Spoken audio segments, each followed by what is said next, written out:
Добри дојде на подкастот Зборувај македонски. Јас сум Марија и ти помагам подобро да го зборуваш македонскиот јазик. Во оваа подкаст епизода ќе зборувам за тоа кои се честите грешки кои ги прават учениците при изучување на македонскиот јазик. А во епизодата број 15 со наслов Трите најчести грешки при изучување на македонскиот јазик зборувам за тоа кои се трите најчести грешки при изучување на македонскиот јазик. Ако случајно си ја пропуштила епизодата, те поканувам да ја отслушаш и ќе откриеш зашто зборувам. Може би ќе откриеш дека и ти правиш некои тие грешки. Сакам да ти кажам да не се вознемируваш поради тоа. Сите се наоѓаме на истата страна. Затоа и толку отворено зборувам на оваа тема. Да ги разбијам верувањето дека сите се совршени и сите знаат. Грешките се нормални при изучување и усовршување на јазикот. Колку повеќе сме свесни за истите, толку побрзо ќе ги исправиме. Толку побрзо ќе научиме правилно да го користиме јазикот и правилно да зборуваме. Во оваа епизода ќе зборувам за тоа кои уште чести грешки ги прават учениците кои го учат македонскиот јазик како странски јазик. Она што го имам забележено е кога ученикот чита текст на македонски јазик, ќе најде на некој глагол кој се наоѓа во трето лице множина. Ова како проблем се јавува при изговорот на зборот. Па така често се случува да се испушти едното А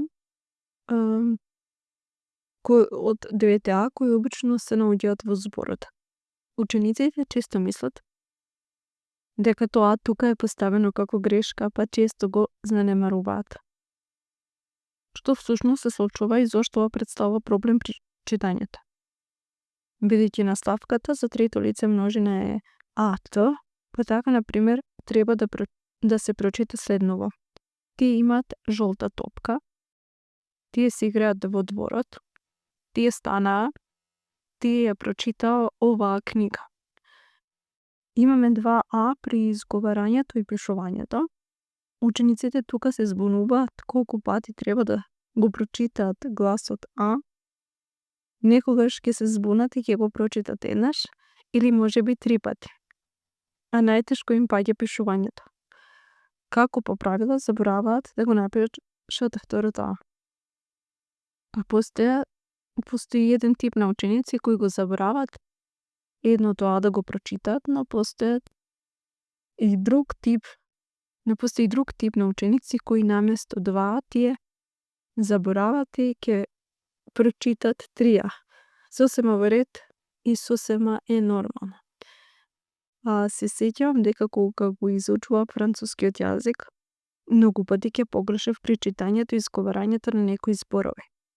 Бидејќи францускиот е многу специфичен кога стана збор за читање и правилно изговарање на зборовите. Се случува во некои зборови да се напишани 3 букви, а да се чита една. Например, ево француската марка за автомобили Рено. А последните 4 букви се напишани како А, У, Л и Т, но тој слог се изговара како О. Но да не должам повеќе за францускиот јазик, да се вратиме на македонскиот. Уште еден притизвик со кој се сретнуваат моите студенти, односно ученици, и изговарањето на долги или непознати зборови. Се чувствуваат фрустрирано како и зошто не можат да го изговорат тој збор. Во една моја претходна епизода на некој начин го имам и обработено и ова прашање, односно дали новите и непознатите зборови треба да ги пишуваме. Мој став и мислење дека треба да ги запишуваме, бидејќи е докажано дека мозокот побрзо ќе ги запомни новите зборови ако ги запишеме. Или ако ни е тешко да ги изговориме, да го поделиме на слогови и опишувањето, па по слогови да го изговориме тој нов и долг збор. Тоа го советувам и на моите ученици кога ќе се најдат во слична ситуација. Да го поделат зборот на слогови и поединечно да ги читаат сите слогови. Кога ќе ги усовршат слоговите, тогаш заедно се обидуваме да го составиме зборот. Со моја поддршка и вежбање, заедно сите дека научиме како убаво да го изговориме и правилно тој збор. Ова се случува секому кој усовршува некој јазик. И ден денеска ќе ми се случи и на мене да ми биде тешко да изговорам некој збор ако е подолг или прв пат да го слушам. Ми е потребно време да направам една фотографска меморија во мојата глава и да го поделам зборовот на слогове. И полека да се обидам да го составам. Зошто ова сакам да ти го кажам? Бидејќи на дневно ниво користам 3 до 4 јазици, од кои само македонскиот ми е мајчин. Останатите јазици кои ги користам во комуникацијата со останатите луѓе ми се странски. И ми представуваат предизвик тие долги зборови кои треба да ги изговорам и да ги воведам во мојот речник. Со ова се среќавам секој ден. Така да можам да ти кажам дека те разбирам и дека не треба да се нервираш многу околу тоа. Ќе го солзаш ова чекор по чекор. И уште нешто имам забележано што моите ученици имаат потешкоти е совладувањето на акцентот, односно акцентирањето на зборовите. Граматичкото правило е дека акцентот во македонскиот јазик се наоѓа на третиот слог од крајот на зборот и сите го знаат тоа правило. Ако се тросложни или повеќе сложни зборови, ако се двосложни, тогаш му доаѓа на вториот слог од крајот на зборот, односно на првиот слог на почетокот на зборот, и ако едносложен тој збор, тогаш на единствениот слог. Она што се ова како тешкотија е правилното изговарање на во говорниот македонски јазик. Непознавањето на акцентот не се гледа кога ги пишуваме зборовите, туку кога ги изговараме. Секако дека можам да ти кажам како се акцентираат зборовите македонскиот јазик. И секој може да ги научи тие граматички правила, но прашањето е што ќе направиш ти со овие информации.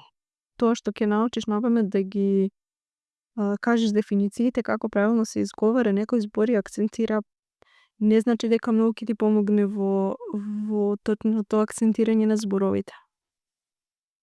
Дали ќе можеш навистина да ги интерпретираш, да го интерпретираш акцентот, односно начинот на изговорот. Може би ќе успееш, не велам не.